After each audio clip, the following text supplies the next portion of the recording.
അടുത്ത മാസം കേരളത്തിന്റെ മുഖ്യമന്ത്രി ശ്രീ പിണറായി വിജയൻ അധികാരത്തോട് സലാം പറയും. പക്ഷേ 6 ലക്ഷം കോടി രൂപയുടെ കടം മലയാളിയുടെ തലയിൽ കെട്ടിവെച്ചിട്ടാണ് ഇവർ ഇറങ്ങുന്നത്.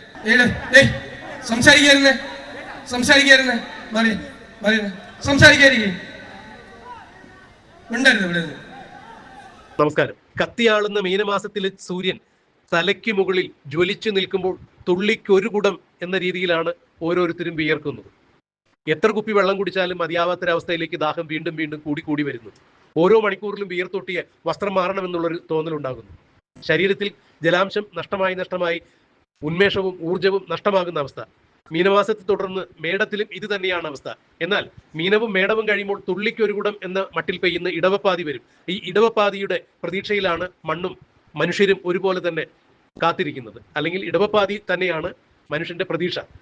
എന്താണ് ഇത് പറയുന്നതെന്ന് വെച്ചാൽ, കത്തിയാളുന്ന മേടച്ചൂടിലേക്ക് ഇടവപ്പാതി പെയ്ത് വീഴുമ്പോഴുണ്ടാവുന്ന ഒരു സുഖം. ഇതാണ് വി ഡി സതീശന്റെ പുതുയുഗ യാത്രയിൽ കേട്ട ചില വാക്കുകൾ. മീനം കഴിഞ്ഞ് മേടം കഴിഞ്ഞ് വീണ്ടും ഇടവപ്പാതി എത്തുമ്പോൾ തുള്ളിക്കൊരു കുടം പേമാരി പെയ്യുന്നത് പോലെ ആ അഗ്നിവർഷത്തിലേക്ക് വീണ്ടും മഴ പെയ്തിറങ്ങുമ്പോഴുള്ള ഒരു ആശ്വാസം, അഗ്നിയിൽ മഴ പെയ്തതുപോലുള്ള ആശ്വാസം. വി ഡി സതീശൻ പുതുയുഗ വാർത്തയിൽ പറഞ്ഞ വാക്കുകൾ കേട്ടപ്പോൾ ഇതാണ് പറയാൻ തോന്നിയത്. അതായത് അടുത്ത മാസത്തോടു കൂടി കേരളത്തിന്റെ ബഹുമാന്യനായ മുഖ്യമന്ത്രി പിണറായി വിജയൻ മുഖ്യമന്ത്രി കസേരയിൽ നിന്നും അധികാരം ഒഴിഞ്ഞു പോകുന്നു.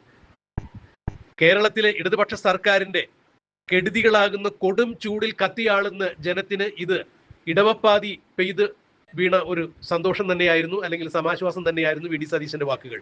അടുത്ത മാസം അവസാനത്തോടു കൂടി മുഖ്യമന്ത്രി പിണറായി വിജയൻ തന്റെ അധികാരം ഒഴിഞ്ഞു പോകുന്നു. എന്നാൽ ഇടവപ്പാതിയല്ല, ഇടിവെട്ടായി തന്നെയാണ് ഈ വാർത്ത പിന്നീടും അല്ലെങ്കിൽ തന്റെ പ്രസംഗത്തിലൂടെ സതീശൻ കാര്യങ്ങൾ വിശദീകരിച്ചത്. കാരണം ഏതാണ്ട് 6 ലക്ഷം കോടിയുടെ 6 ലക്ഷം രൂപയല്ല, 6 ലക്ഷം കോടി രൂപയുടെ ബാധ്യത, കടബാധ്യത വരുത്തി വെച്ചിട്ടാണ് പിണറായി വിജയൻ അധികാരം ഒഴിയുന്നത് എന്നുള്ളത് മീനമാസത്തിലെയും മേടമാസത്തിലെയും ചൂടിൽ നിന്ന് നമ്മൾ വറചട്ടിയിൽ നിന്നും എരുതിയിലേക്ക് ചാടുന്ന അവസ്ഥയിലേക്ക് കാര്യങ്ങൾ കൊണ്ടുചെന്ന് എത്തിച്ചിട്ടാണ് പിണറായി വിജയൻ കസേരയിൽ നിന്നും ഇറങ്ങിപ്പോകുന്നത് എന്നാണ് വി ഡി സതീശൻ പറഞ്ഞത്.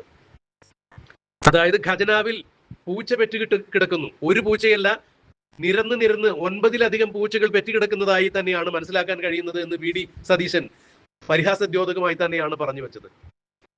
ഖജനാവിൽ 5 പൈസ എടുത്ത് നെറ്റിയിൽ പോറാനില്ല നിത്യനിദാനത്തിന് വീണ്ടും കടം വാങ്ങിക്കൊണ്ടിരിക്കുന്നു. ആ കടം ചെന്നെത്തി നിൽക്കുന്നത് ഇനി കേരളത്തിൽ പിറന്നു വീഴാനുള്ള കുട്ടിക്ക് വരെ 1000-കണക്കിന് രൂപയുടെ ബാധ്യതകൾ ഉണ്ടാക്കി വെച്ചുകൊണ്ട് തന്നെയാണ് കേരളത്തിന്റെ ക്ഷേമ പ്രവർത്തനങ്ങൾക്ക് ചുക്കാൻ പിടിച്ച ഇടതുപക്ഷം വരും, അല്ലെങ്കിൽ LDF വരും, എല്ലാം ശരിയാകും, ഒപ്പം ചേർത്ത് നിർത്തും എന്നൊക്കെ പറഞ്ഞ് കമനീയമായ ക്യാപ്ഷനുകൾ ഇറക്കി ആളുകളുടെ കണ്ണിൽ പൊടിയിട്ട് ആളുകളെ പാട്ടിലാക്കി വോട്ട് മേടിച്ച് അധികാരത്തിൽ വന്ന പിണറായി വിജയൻ ഭരണം കഴിഞ്ഞ് 10 വർഷത്തെ ഭരണം കഴിഞ്ഞ് ഇറങ്ങിപ്പോകുമ്പോൾ കേരളത്തിന്റെ ഖജനാവിന്റെ കടം, പൊതു കടം 6 ലക്ഷം കോടിയാണ് എന്ന് പറയുമ്പോൾ എന്താണ് ഇതിലൂടെ മനസ്സിലാക്കാൻ കഴിയുന്നത് എന്നാണ് വി ഡി സതീശൻ പുതുയുഗ യാത്രയിൽ ചോദിച്ചത്.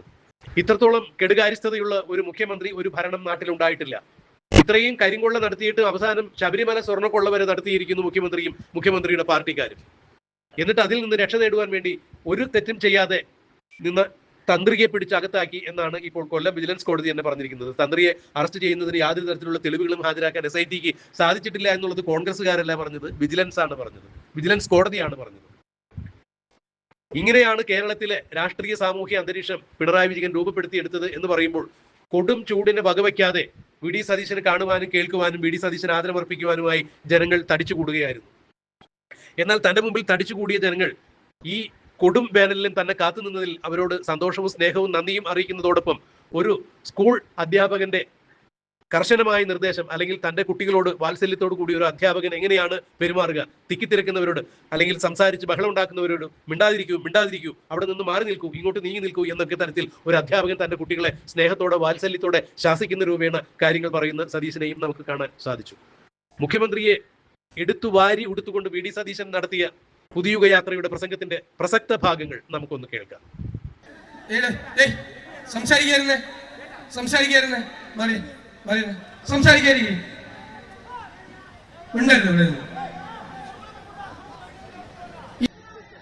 UDFന്റെ കൺവീനർ പ്രിയപ്പെട്ട ശ്രീ അടൂർ പ്രകാശ്, പാർലമെന്റിൽ ഇന്ത്യ മുന്നണിയുടെ കരുത്തായ ശ്രീ NK പ്രേമചന്ദ്രൻ MP, പ്രിയപ്പെട്ട ശ്രീ CP മാത്യു, ശ്രീ AK മണി, നമ്മുടെ UDF chairman Shri Joy Vettikuzhy, Shri advocate Ashokan, പ്രിയങ്കരനായ MP ശ്രീ ഫ്രാൻസിസ് ജോർജ്, പ്രിയപ്പെട്ട ശ്രീ ജോസഫ് വാഴക്കൻ ഉൾപ്പെടെ വേദിയിലുള്ള ഐക്യ ജനാധിപത്യ മുന്നണിയുടെ നേതാക്കളെ,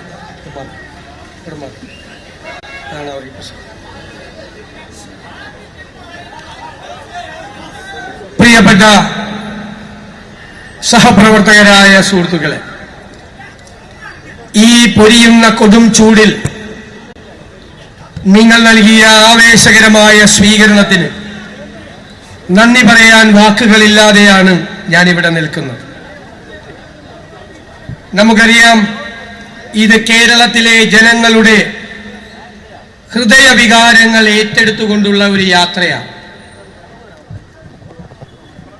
അവരുടെ അഭിലാഷം ഈ 10 വർഷമായി കേരളത്തിൽ നടക്കുന്ന ഈ ദുർഭരണത്തിന് അന്ത്യം കുറിച്ചുകൊണ്ട് ഒരു പുതുയുഗ പിറവി നമ്മുടെ നാട്ടിൽ ഉണ്ടാകണമെന്നാണ്.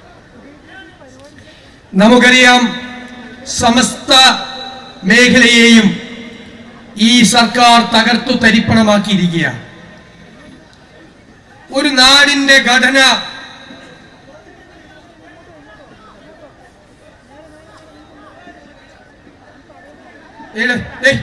സംസാരിക്കരുന്നേ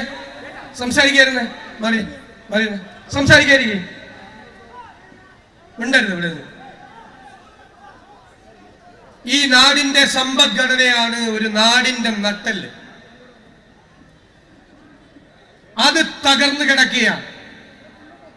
സമ്പദ് വ്യവസ്ഥ തകർന്നിരിക്കുകയാണ്.